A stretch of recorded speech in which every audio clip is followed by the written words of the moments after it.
Assalamualaikum warahmatullahi wabarakatuh. Saya Muhammad Rizky Fadli dengan NPM 1903090048 program studi kesejahteraan sosial semester 5. Saya membuat video ini karena saya mengikuti mata kuliah semester 7 yaitu pendidikan luar sekolah. Video ini saya buat sebagai tugas akhir sebelum UTS. Berikut saya memberi catatan dari setiap materi yang telah diberikan. Materi pertama yaitu pendidikan dan masyarakat. Intisari dalam materi pertama ini dijelaskan mengenai satu siklus belajar individu di masyarakat, fungsi-fungsi sekolah, perubahan sosial dan pendidikan dan pembaharuan masyarakat. Dan untuk materi ini saya mengajukan pertanyaan yaitu bagaimana membongkar paradoks di masyarakat yang beranggapan bahwa lebih baik bekerja di ladang membantu orang tua daripada sekolah. Materi kedua yaitu bagaimana dunia memandang pendidikan dan masalah pemberdayaan masyarakat saat ini. Dalam materi ini dijelaskan mengenai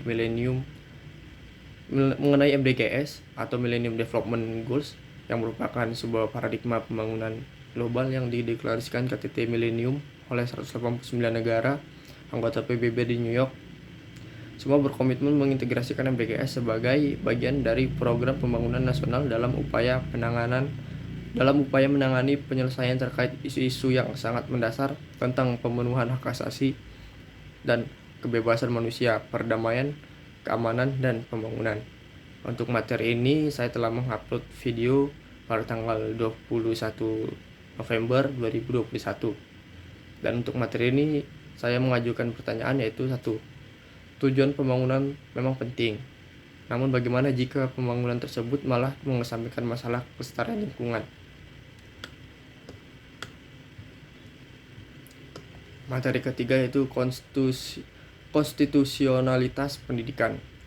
Dalam materi ini dijelaskan mengenai implementasi dari Undang-Undang Dasar 1945 yang terdapat amanah konstitusi yaitu mencerdaskan kehidupan bangsa, dasar, fungsi, dan tujuan pendidikan, prinsip penyelenggaraan pendidikan, hak dan kewajiban warga negara, orang tua, masyarakat, dan pemerintah.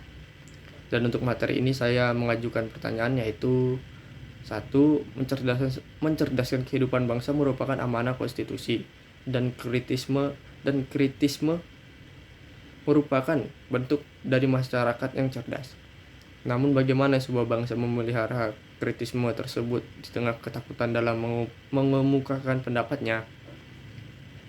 Lanjut materi yang keempat yang judul fungsi pendidikan. Dalam materi ini dijelaskan mengenai pengertian pendidikan, fungsi manifest pendidikan, dan jalur pendidikan. Untuk materi ini saya telah mengupload video pada tanggal 21 November 2021. Dan untuk materi ini saya mengajukan beberapa pertanyaan yaitu 1. Apakah pendidikan homeschooling masih berpengaruh terhadap sosial dan budaya di masyarakat sekitar? Selanjutnya materi kelima yang judulnya jalur pendidikan, kelebihan dan kekurangannya.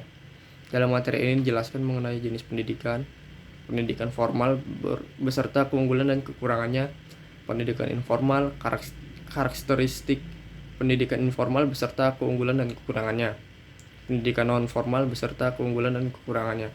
Dan untuk materi ini saya mengajukan pertanyaan yaitu berdasarkan 3 jalur pendidikan tersebut, apakah secara keseluruhan berorientasi pada hasil nilai? Dan yang terakhir, materi ke-6 yaitu pendidikan nilai. Materi ini meliputi pengertian, tujuan, karakteristik, serta metodologi dalam pendidikan nilai. Dan untuk materi ini saya mengajukan beberapa pertanyaan yaitu 1. Apa bedanya pendidikan nilai dengan pendidikan tradisional? Yang kedua, apakah modernisasi dapat mempengaruhi pendidikan nilai? Nah, mungkin itu saja yang dapat saya rangkum dari keseluruhan materi mata kuliah pendidikan luar sekolah. Untuk segala kekurangan saya mohon maaf. Wabillahi taufiq wal hidayah. Assalamualaikum warahmatullahi wabarakatuh.